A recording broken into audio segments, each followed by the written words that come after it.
దేవునికి స్తోత్రము. అనుదిన దేవుని వాక్య ధ్యానమునకై ఈరోజు 2026 సంవత్సరము మార్చి నెల 30వ తారీఖు. ఈరోజు ధ్యాన వాక్యము పరిశుద్ధ గ్రంథము నుండి అపొస్తలుడైన పౌలు గారు కొరింథీయులకు రాసిన మొదటి పత్రిక 13వ అధ్యాయము 13వ వచనాన్ని మనము ధ్యానించుకుందాము. ప్రియ దేవుని బిడ్డలారా, వాక్య ధ్యానమునకై సమాజముగా మీరు కూడి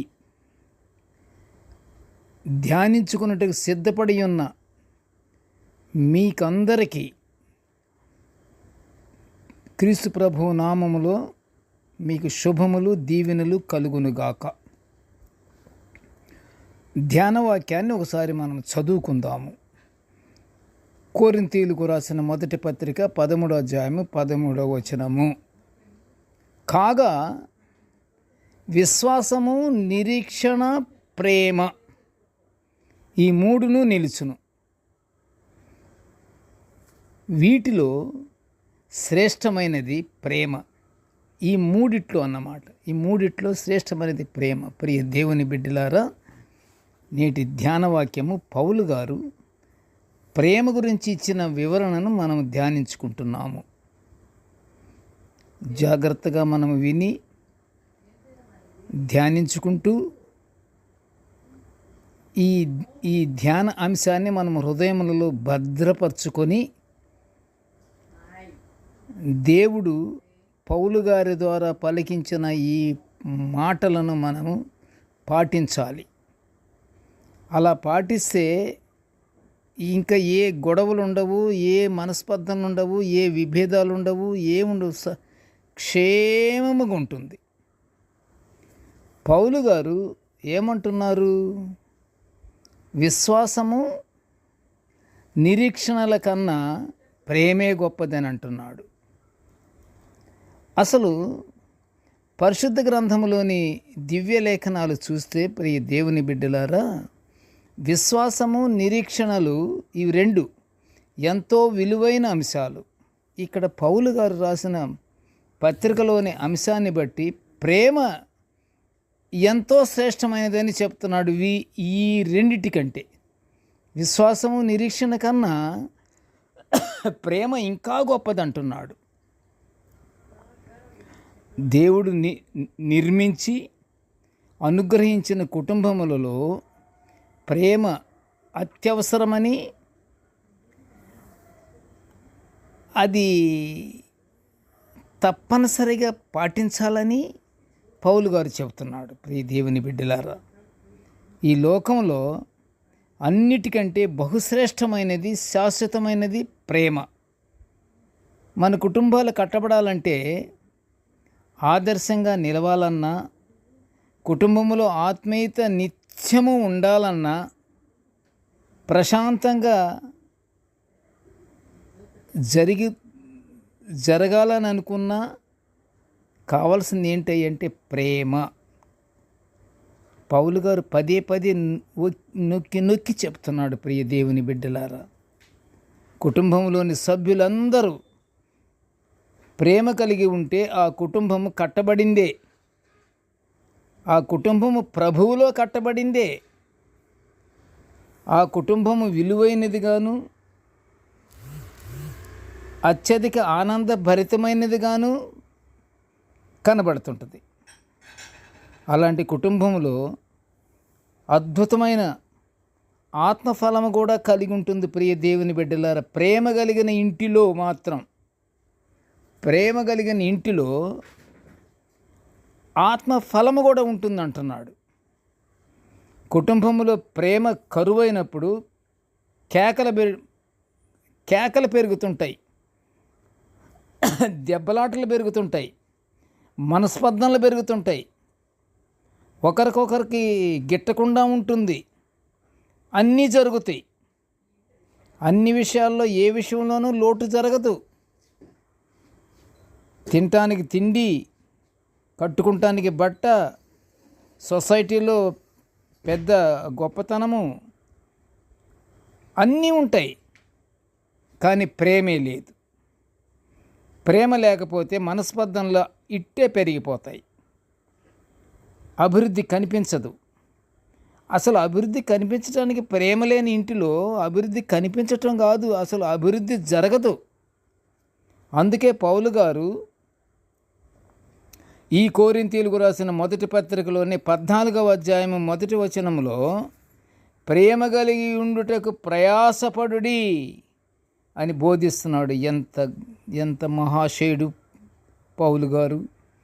ప్రేమ ఎలాగూ ఉండదు, ప్రేమ లేకపోతే అనర్థకమేను, ప్రేమ లేకపోతే ఎందుకు పనికిరాని కుటుంబాలుగా ఉంటాయి అని తెలుసుకున్న పౌలు గారు ఏమంటున్నాడు? ప్రేమ ఇంటిలో నిలబడటానికి మీరు ప్రయాసపడండి అని అంటున్నాడు. బా, ఎంత గొప్ప మాట, ఎంత గొప్ప మాటని వివరిస్తున్నాడు, ఆజ్ఞ ఇస్తున్నాడు, సలహా ఇస్తున్నాడు.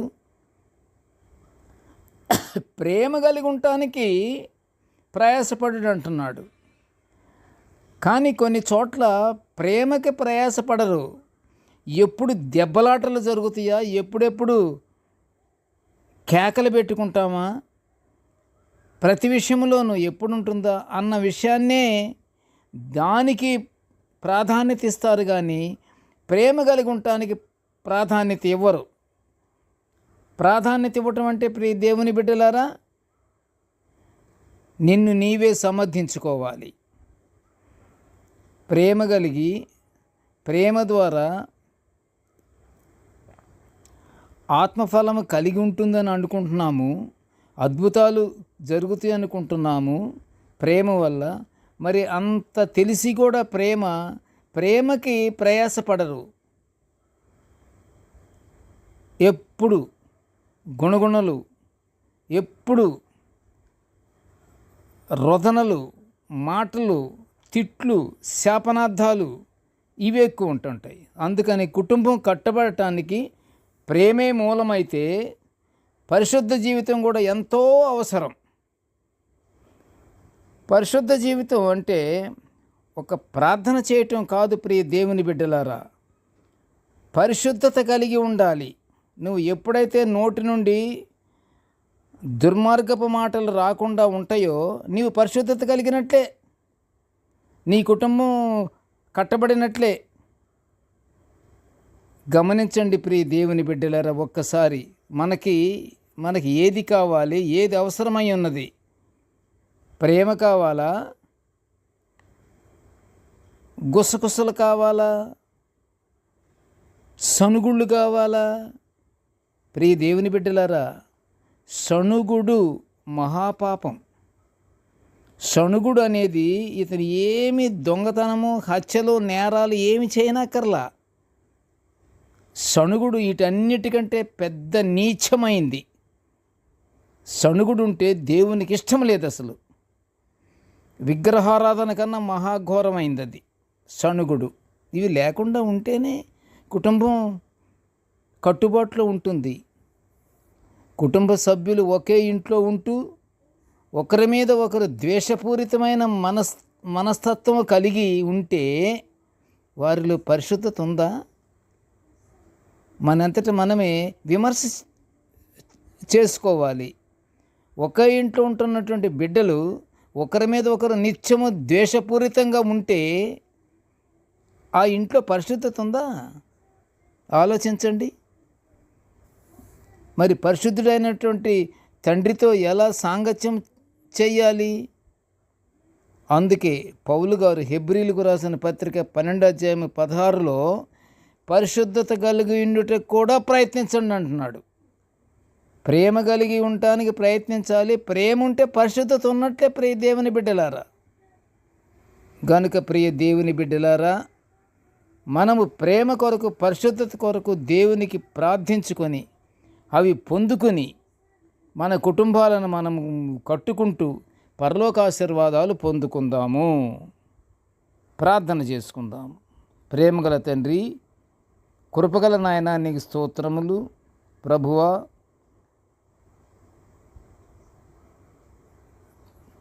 ప్రభువా, నేటి ధ్యానవాక్యాన్ని వినుచున్న ప్రతి బిడ్డను ఆశీర్వదించయ్యా. ఇదిగో తండ్రి, ప్రతి ఒక్కరు తండ్రి కుటుంబాలను నువ్వు ఏర్పాటు చేసావు తండ్రి. కుటుంబాలలో దేవ పరిశుద్ధతను, ప్రేమ నిండుగా ఉండినట్లుగా నీవు నింపమని నిన్ను వేడుకొనుచుంటున్నాము తండ్రి. పరిశుద్ధత, ప్రేమ, విశ్వాసము నిరీక్షణ కన్నా గొప్పదిగా దేవా పౌలు మహాశయుడు చెప్పినట్లుగా దేవా మా అందరిలో తండ్రి ప్రేమను నింపమని నిన్ను వేడుకుంటున్నామయ్యా. మానవుడు ఎంత పోరాడినా, ఎంత ప్రయాసపడినా రావు గాని తండ్రి, ప్రార్థనాపూర్వకంగా నిన్ను వేడుకుంటే తప్పకుండా నువ్వు ఇస్తామన్న సంగతి గుర్తెరుగుటకు కూడా జ్ఞానం ప్రతి ఒక్కరికి అనుగ్రహించి నీ సన్నిధిలో ప్రతి కుటుంబము ప్రేమతో వర్ధిల్లేలా ఆశీర్వదించమని ఈ మనవులన్నీ యేసయ్య పుణ్యనామమున వినయముగా వేడుకొంచుంటున్నాము తండ్రి. ఆమెన్. దేవుడు మనలందరినీ బహుగా దీవించుగాక. Amen, amen, amen.